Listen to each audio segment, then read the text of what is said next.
के घरों पे कौवे मंडराते दिखेंगे और जो घर पे कौवा ना हो तो लोग बाहर रखा कि तो कौवा ने खुआ का जब तेरे पिताजी हो सकता कौवा बन गए। आदरणीय गरीबदास साहिब जी छुडानी गांव छुडानी जिला झज्जर में वो किसान परिवार में जन्मे थे। उनको परमात्मा कबीर जी आए थे, उनको सतलोक सचखंड देकर गए थे, उनकी आत्मा को फिर वापस छोड़ा था। उसके बाद उन्होंने सब शास्त्र साधना त्याग दी थी और अपने जो उनके अनुयायी शिष्य बने थे उनको भी उनसे भी छुड़वा दी थी। एक भक्त उनका जो अनुयायी था यानी भगत था, शिष्य था, वो वो प्रतिदिन आता था उनके पास शाम के समय या सुबह अवश्य दर्शन देने आता था, करने आता था। एक दिन वो सारा दिन नहीं आया और अगले दिन भी ना आया। जब वो 2 दिन नहीं आया तो तीसरे दिन जब पहुंचा, गरीबदास साहिब जी ने जैसे स्वाभाविक पूछ लेते हैं कि भाई बच्चा कल ना आया, क्या बात थी, कुशल तो है या कहीं दूर देश में रिश्तेदारी में चला गया था। तो उसने बताया कि नहीं जी कहीं नहीं गया था, आज कल परसों तो मेरे पिताजी का श्राद्ध था और कल मेरी माँ का। और परमात्मा ने कबीर गरीबदास जी कहा करते थे भाई ये पूजाएं ना करो, श्राद्ध शुद्ध मत निकाला करो, इससे कोई लाभ नहीं है। लेकिन नाम तो उस एक ने ले रखा था, घर वाले मान्य नहीं, गढ़ा दबाव दे दिया। तो वो कहने लगा जी मेरी चली नहीं गुरुजी, मेरे जो परिवार के सदस्य थे वो नहीं माने, भाई भाभी और मेरी पत्नी और भी जो कुल के लोग थे। परमात्मा बोले बेटा ऐसे कोई लाभ तेरे को होगा नहीं, गुरु की आज्ञा का पालन करना चाहिए। अब परमात्मा बोले कि न्यू करे, ऐसे करना कल सुबह तू 2 व्यक्तियों का भोजन बना लाना, बड़ी दिशा भी तुम बना के लावे और तेरे ओरिजिनल माता पिता को खिलाएंगे। अब उस भगत का विश्वास था अपने गुरु जी की बातों का। उसने अगले दिन बहुत साफ बढ़िया भोजन बनाया, खीर का ही ज्यादा अच्छा भोजन मानते हैं।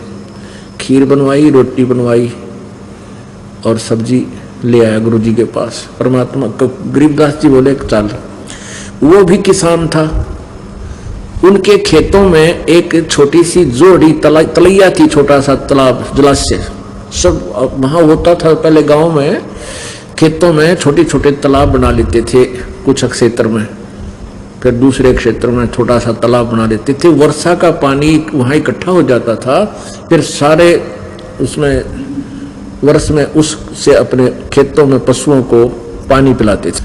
तो उस तालाब के आसपास झाड़ बोझड़े ये बहुत से ऐसे कांटेदार झाड़ियां उग जाती थी सब तय, और वो अच्छा वन सा बन जाता था। उसके 20-30-50 फुट की चारों तरफ 20-20 फुट। तो वहां से उस तालाब से 1 एकड़ की दूरी पर 200 फुट की दूरी पर गरीबदास जी बैठ गए और जो साथ उनका शिष्य गया था उसको भी बैठा लिया और कहा भाई खोल दे इस तेरे माता पिता के भोजन को, तेरे माता पिता भोजन करना होंगे। अब उसने 2 स्थानों पर 2 थालियों में भोजन डाल दिया, न्यारा न्यारा। परमात्मा ने कहा उसके माता पिता का नाम लेकर के आओ भाई आ जाओ भोजन पालो, तुम्हारे बेटा तुम्हारे लिए भोजन लाया है। तो उसमें से एक गिद्दड़ और एक गिद्दड़ी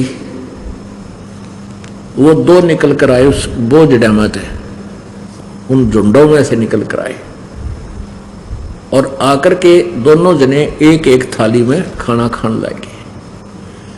परमात्मा ने उनके ऊपर हाथ रख के कहा, गरीबदास साहिब जी ने कहा कि यह तो तेरी माँ से बेटा और यो तेरा बाबू। तो पंडित जी खा गया, दड़ी पक्का ले गया थारे घर ते, क्या ये छक गए भाई? अभी न रोज खुआ दिया अगर तू यहाँ आके रोज खीर खिला, जब देखो कि साग बेटा है तो किस पे खिलाई जा, रोज खीर तो घर बाबू माता पिता जीवित हो तो भी ना खिलाई जा। और वो तो फिर गादड़ गाजड़ी थी, वो अगले दिन चली गई इधर उधर, वो नहीं। उसको कहने का भाव ये है कि ऐसी आंख खोल दी, उसके बाद उसने कान पकड़ दिया उस व्यक्ति ने कि हे गुरुदेव या तो कति चौंध लाग रही है हमारा, कति भूल पड़ रही है परमात्मा। बता माँ बाप गादड़ गाजड़ी बन रहे, वो पंडित जी छक्के वहां घर बैठ के और नौका कौवा तेरा बाप बन गया होगा, फिर कौवा बाप बन गया उसका क्या ठेका ले रहे हैं? कहते वो पहले सतभक्ति करते अपना ठीक ठिकाना चले जाते, उनका पीछा छूट जाता। तो इस तरह की साधनाएं करवा कर हमें कौवे भी न बनवाए नकली गुरुआ ने, शास्त्र भी साधना करवा के आप भी करवाई, हमारे पूर्वजों से भी करवाई, फिर हमसे भी करवाई, श्राद्ध निकलवाए, वो शास्त्र भी साधना करवाने से फिर हम भी भूत बन गए। पुणात्मा ये तो कोई रजा हुई है परमात्मा कबीर देव जी के अपने ऊपर। एक रुचि नाम का ऋषि था, रुचि नाम का, और वो वेदों को पढ़ता था। उस वेदों में कहीं पर भी ये श्राद्ध निकालना नहीं लिख रखा है, इनकी पूजा मना कर रखी है। गीता जी अध्याय नंबर 9 श्लोक नंबर 25 में कहा है जो भूत पूजेंगे वो भूत बनेंगे। ये श्राद्ध निकालना, 13वीं वर्षी करना, ये पिंड भरवाना, ये भूता ही पूजा है। भूत पूजने वाले भूत बनेंगे, पितर पूजने वाले पितर बनेंगे। श्राद्ध निकालना पितरों की पूजा। और भाई देव पूजने वाले देवताओं के पास चले जाएंगे, उनके नौकर लगेंगे वहाँ पर। और मेरा पुजारी ब्रह्म का साधक ब्रह्मलोक में कहता मेरे पास आ जाएगा। तो ये साधना भी हमारे से गलती इन्होंने करवाई, वेदों मना किया हुआ है। तो आपको दिखाते हैं। अभी एक रुचि नाम का ऋषि था, वो वेदों को पढ़ा उसने, उसके आधार पर निष्कर्ष निकाला कि एक परमात्मा की साधना करने से मोक्ष होगा, अन्य कोई पूजा करने से कोई लाभ नहीं। तो उन्होंने आप पे निष्कर्ष निकाल लिया कि वेदों में यजुर्वेद अध्याय नंबर 40 के श्लोक नंबर 15 में लिखा है कि ओम कर्तु समर किलवे समर और कर्तुम समर। ओम नाम का जाप काम करते करते सिमरन करो, विशेष कसक के साथ सिमरन करो, मनुष्य जीवन का प्रथम कर्तव्य जान करके विशेष उसका सिमरन करो। तो ऐसे इन्होंने एक परमात्मा कि उसकी साधना से मोक्ष होगा, ये तो निष्कर्ष निकल गया। लेकिन वो परमात्मा एक है कौन, ये इनको नहीं पता लगा ऋषियों को, क्योंकि ये तत्व ज्ञान से अपरिचित थे। इसलिए इन्होंने आप पे निष्कर्ष निकाल लिया, ओम नाम का जाप पूर्ण परमात्मा का मान लिया, जबकि ये ब्रह्म का है, पूर्ण ब्रह्म का नहीं है। वो तो गीता जी अध्याय नंबर 17 के श्लोक नंबर 23 में लिखा है कि ओम तत्सत इति निर्देश ब्रह्म त्रिवेद समर्थ है। उस सच्चिदानंद घन ब्रह्म का, उस परम अक्षर ब्रह्म का ओम तत्सत केवल ये इस मंत्र के जाप करने का निर्देश है। ओम तो ब्रह्म का है, तत्सत ये सांकेतिक है, तत् ये परब्रह्म का है और सत ये पूर्ण ब्रह्म का है। ये दो गुप्त मंत्र है, ये दास बताएगा, ये तत्सत नहीं है। तो उसने दृढ़ निश्चय किया, ना शादी करवाई रुचि ऋषि ने, और 40 साल की उम्र होगी। तब उसके 4 पितर दिखाई दिए पिछले, पिताजी, दादाजी, तीसरा दादाजी और चौथा दादाजी, वो सारे भूत बन रहे पितर। उन्होंने कहा कि बेटा रुचि तूने शादी क्यों नहीं कराई, और शादी करा के हमारे श्राद्ध निकाल ताकि हमारी दुर्गति बचे, हम दुखी हो रहे हैं। अब रुचि ऋषि कहने लगा कि पितामहो वेदों में तो इस कर्म कांड को अविद्या बताया है, मूर्खों की साधना बताई है, फिर आप मुझे क्यों इस कर्म में लगा रहे हो। अब पितर भी कहते हैं कि हाँ बेटा ये ऐसा तो है कि वेद में तो ये अविद्या ही लिखी है, फिर भी अपने सट्टे मारे हैं कि तू जरूर कर, नहीं तो तेरा पतन हो जाएगा और ये हो जाएगा, और डरा दिया। फिर उसने पंगा पाया, फिर कहने लगे मान ले मैं ब्याह भी करवाऊँ तो आधी उम्र का होगा, 40 साल का, मैंने लड़की कौन देगा। फिर पितर कहने लगे तू तपस्या कर ले, हैं देखो उसके कर्म फोड़ दिए। पत्नी प्राप्ति के लिए उसने फिर तपस्या करी। फिर कहते जल में से एक औरत आई, वो अपनी लड़की को साथ ले आई और कहने लगी रुचि मैं तेरे से इसकी शादी करती हूँ। जब रुचि ने उसके ब्याह करवाया, फिर वो उसके श्राद्ध काटे, वो भी भूत बनवा दिया। बताए ने के फूक है। अब देखो ये रोच्य मुनि की उत्पत्ति कथा। मार्कंडेय जी कहते हैं ब्राह्मण, बात है पूर्व काल की बात है, प्रजापति रुचि ममता और अहंकार से रहित इस पृथ्वी पर विचरते थे। उन्हें किसी से भय नहीं था, वे बहुत कम सोते थे। उन्हें न तो अग्नि की स्थापना की थी और न अपने लिए घर ही बना रखा था। वे एक बार भोजन करते थे और बिना आश्रम के ही रहते थे। उन्हें सब प्रकार की आसक्तियों से रहित एवं मनोवृत्ति से रहते देख उनके पितरों ने उनसे कहा। पितर बोले बेटा विवाह सर्ग अपवर्ग का हेतु होने के कारण एक पुण्य में कार्य है उसे तुमने क्यों नहीं किया? गृहस्थ पुरुष समस्त देवताओं, पितरों, ऋषियों और अतिथियों की पूजा करके पुण्य में लोकों को प्राप्त करता है। मोक्ष नहीं, पुण्य में लोकों को प्राप्त करता है।